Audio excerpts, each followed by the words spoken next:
So the number one thing you're going to do is you're going to keep track of your accomplishments. And that may be something you do for yourself, something you contribute at work, maybe building your brand, etc. The reason you have to do this is because if you don't, you suffer from LIFO, last in, first out. And if you don't have a list of your accomplishments, no one else is going to be your own best advocate. Not to mention, particularly ladies and people of color, you want to keep a check on those housekeeping projects, right? Because if you're here and someone else is here, that gap is probably because not only do you have a brand gap or a sponsorship gap, you're working on things that are not central to the business, right? So you got to do that. Number 2, cultivate criticism, not praise, right? When you go into that room, it should not be a surprise what you do well and what you don't do well. So if you don't get that feedback karetsu around you, you are at risk because you are less likely to get the feedback that you need. And I'll be happy to tell you guys later about 2 well-known tech CEOs who said, thank you for saying what I won't say. Because people think they work really, really hard and that's what matters, and that's actually not how the world works. Right? So you got to get that feedback. Okay.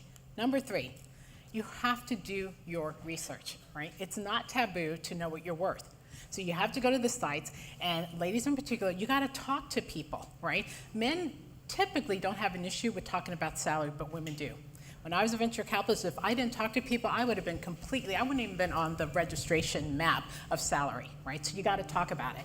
And you got to understand your HR policies because most companies have salary bands. And I'm here to tell you, no one puts the lowest number in their budget because they don't want to go back and ask for more money. So why the heck are you asking for less money, right? You want to anchor high. Okay. Number 4, know the right time to negotiate. For some companies, maybe it's once a year, right? Or maybe there's a big event.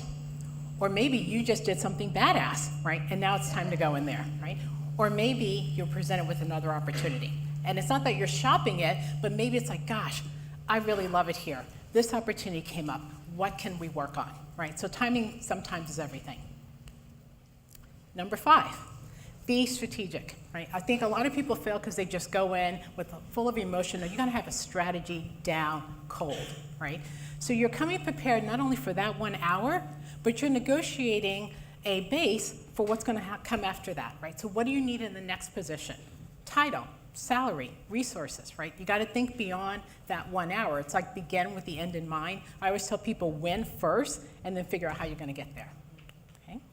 And then many companies are indifferent, whether it's salary or other benefits. And again, anchor high. But you can't anchor high if you don't do your research, right? So you got to talk to people. You got to do your research.